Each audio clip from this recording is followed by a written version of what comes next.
ഇന്ന് നമ്മുടെ തൊടു കൂടി ഇലകൾ തേടി എങ്ങനെ നടക്കുക. അപ്പം എൻ്റെ കണ്ണിൽ പെട്ടത് ചേമ്പാണ് കേട്ടോ.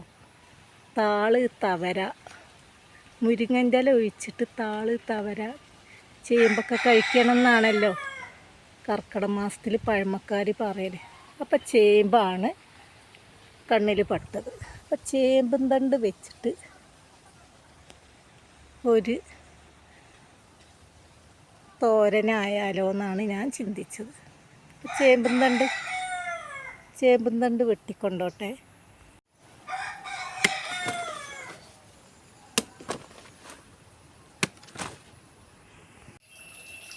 അപ്പോൾ ഇതാ ചേമ്പും തണ്ടൊക്കെ വെട്ടിക്കൊണ്ട് വന്നിട്ടുണ്ട്. അപ്പോൾ അതിൻ്റെ ഇലകൾ വേണ്ട, തണ്ട് മാത്രം മതി.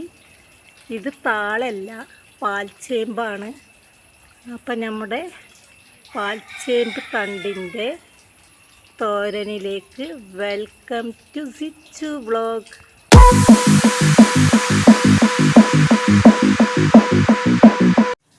അപ്പം അതിൻ്റെ മേൽത്തൊലി എല്ലാം അങ്ങനെ ചരണ്ടി കളയണം കേട്ടോ.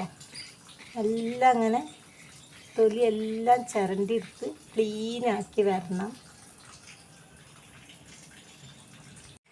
അപ്പം എല്ലാം തൊലിയൊക്കെ മാറ്റി നന്നായിട്ട് കട്ട് ചെയ്ത് വെച്ചിട്ടുണ്ട്. ഇതൊക്കെയാണ് നമ്മുടെ പഴമക്കാരുടെ ആരോഗ്യത്തിൻ്റെ രഹസ്യം തന്നെ. അപ്പം ഇതിലേക്ക് ഇതാ മഞ്ഞൾപ്പൊടി ചേർത്ത് ചതച്ച് വെച്ച തേങ്ങയാണ് കേട്ടോ. അപ്പം ഇതിലേക്ക് മൺപയർ, പച്ചമുളക്, ഉപ്പ് ഇട്ട് വേവിച്ച് വെച്ചതാണ്. അപ്പം ചട്ടിയെല്ലാം വെച്ച് കടുകിട്ട് കൊടുത്തിട്ടുണ്ട്. പുറത്ത് നല്ല മഴയാണ് കേട്ടോ. ശബ്ദം കേൾക്കുന്നുണ്ടോയെന്നറിയില്ല. അപ്പം ഉള്ളി, വറ്റൽമുളക് ഇട്ട് കൊടുത്തിട്ടുണ്ട്. പുറത്ത് നല്ല കാറ്റാണ്. നല്ല ശബ്ദത്തിൽ ഞാൻ പറയുന്നുണ്ട്. എന്നാലും ശബ്ദം കമ്മിയാണെങ്കിൽ ക്ഷമിക്കുക. നല്ല കാറ്റും മഴയാണ് കേട്ടോ. ശക്തമായ കാറ്റും മഴയും.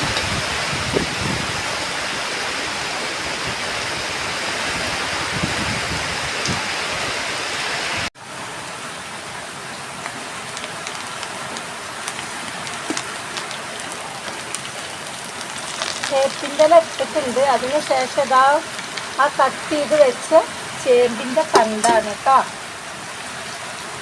അതൊന്ന് നന്നായി വെന്ത് വരട്ടെ. കൂടുതൽ വേവൊന്നുമില്ല.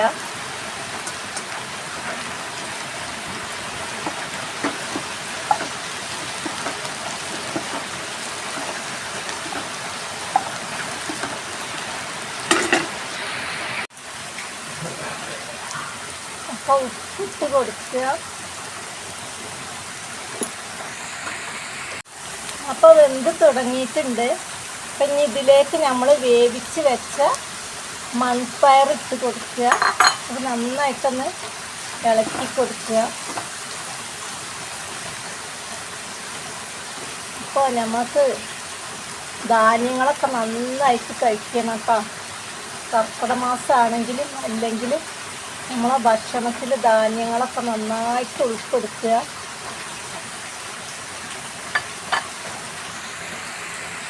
അതിന് ശേഷം നമ്മൾ ഈ ചതച്ച് വെച്ച തേങ്ങ ഉണ്ടല്ലോ, മഞ്ഞളിട്ട് വെച്ച് അത് ചേർത്ത് നന്നായി മിക്സ് ആക്കുക.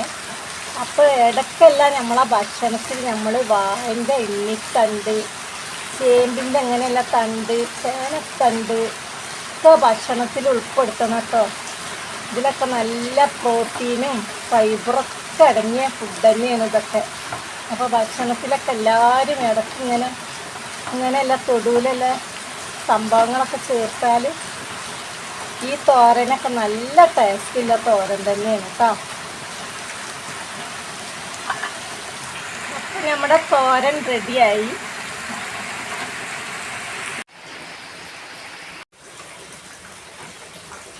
അപ്പം എൻ്റെ വീഡിയോ ഇഷ്ടപ്പെടുകയാണെങ്കിൽ ആരും സപ്പോർട്ട് ചെയ്യാൻ മറക്കല്ലേ.